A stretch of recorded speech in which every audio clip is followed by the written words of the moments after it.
Haleluya. Puji syukur kepada Tuhan untuk satu lagi hari yang diberkati untuk menikmati kehidupan yang Dia telah berikan kepada kita. Haleluya. Shalom saudara dan saudari. Di mana jua kalian berada, kami doakan kalian sentiasa sehat dan berada dalam damai sejahtera selalu. Amin. Hari ini 11 Julai dan Pastor Chris ingin kita tahu bahwa Roh Kudus adalah kuasa message kita. Haleluya. Mari kita dengarkan bersama. Ayat Injil pembukaan dipetik dari Lukas 4 ayat 18 yang berkata, Roh Tuhan ada padaku, sebab Dia telah mengurapi aku untuk menyampaikan kabar baik ini. Haleluya. Semasa saya, yaitu Pastor Chris, berdoa bertahun-tahun yang lalu, secara tepatnya pada tahun 1981, saya telah mengalami beberapa pertemuan dengan Roh Kudus yang mengubah hidup saya. Saya mula mengalami persekutuan dan pengetahuan tentang Roh Kudus yang menjadikan kuasanya dalam hidup saya lebih nyata dan boleh digunakan dalam situasi kehidupan. Haleluya! Saya telah membaca tentang para mubalik yang datang dari Eropah ke Afrika. Ada di antara mereka menghabiskan masa bertahun-tahun untuk memenangi jiwa orang ke dalam Kristus tanpa hasil yang banyak. Mereka mencoba, malah ada yang mati dalam proses itu, tetapi ia tidak percaya. Masalahnya adalah kerana mereka datang dengan agama. Mereka datang dengan mesej yang baik, yang mempamerkan kebaikan Kristus. Hal tersebut bagus, tetapi mereka memerlukan lebih daripada sekadar mesej yang bagus.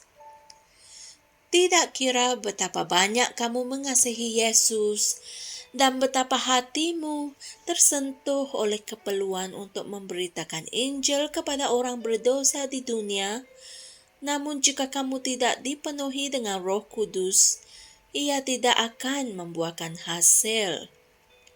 Itulah sebabnya Yesus berfirman kepada murid-muridnya dalam Lukas 24 ayat 49.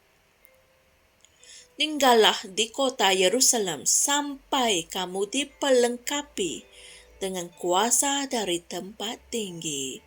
Inilah firman Tuhan. Sesiapa saja boleh berkata, saya mengasihi Yesus dan saya akan melayani Dia sepanjang hidup saya. Petrus juga telah mengatakan perkara yang sama. Dia berkata kepada guru dalam Matius 26 ayat 33, kitab terjemahan NLT. Meskipun semua yang lain meninggalkan engkau, aku sesekali tidak akan meninggalkan engkau. Itulah kata Petrus.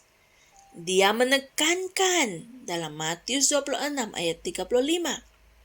Sekalipun aku harus mati bersama-sama engkau, aku sesekali tidak akan menyangkal engkau.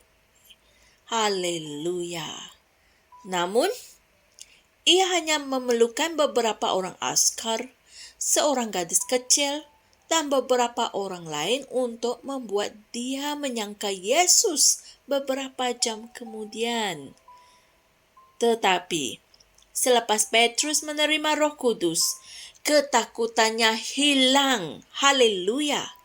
Petrus yang dahulunya seorang nelayan yang tidak terpelajar, mula mengatakan dan melakukan perkara-perkara yang luar biasa, sehinggakan dalam satu hari, melalui khutbahnya, 3,000 jiwa telah bertaubat. Haleluya! Jika kamu sudah menerima Roh Kudus, itu baru permulaan. Kamu perlu mengenali Dia. Kamu perlu berjalan di dalam dan bersama dengannya. Dia harus menjadi sebahagian daripada hidupmu. Ingatlah, kuasa mesej kita bukan terletak pada teriakan maupun keupayaan untuk menggunakan banyak perkataan. Tidak. Kuasa mesej kita terletak dalam Roh Kudus. Di mana 1 Korintus 2 ayat 4 berkata, "Baik perkataanku maupun pemberitaanku, tidak kusampaikan dengan kata-kata hikmat manusia yang meyakinkan, tetapi dengan keyakinan akan kekuatan Roh." Haleluya! Saudara dan saudari sekalian, mari kita sama-sama berdoa. Ya Bapa, aku mengucapkan terima kasih atas Roh Kudus yang tinggal di dalam diriku dan membimbing aku di jalan kehendak-Mu yang sempurna bagiku.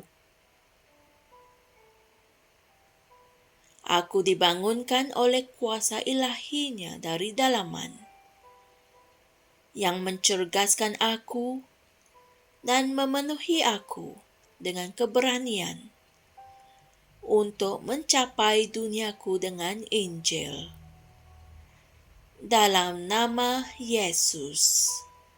Amin. Haleluya. Berikut adalah ayat-ayat Injil yang diberikan oleh Pastor Chris untuk kita renungkan, yaitu dari 1 Tesalonika 1 ayat 5 dan Roma 15 ayat 15 hingga 19. Haleluya! Betapa diberkatinya kita, kerana Roh Kudus tinggal di dalam diri kita. Amin. Dialah kuasa mesej kita.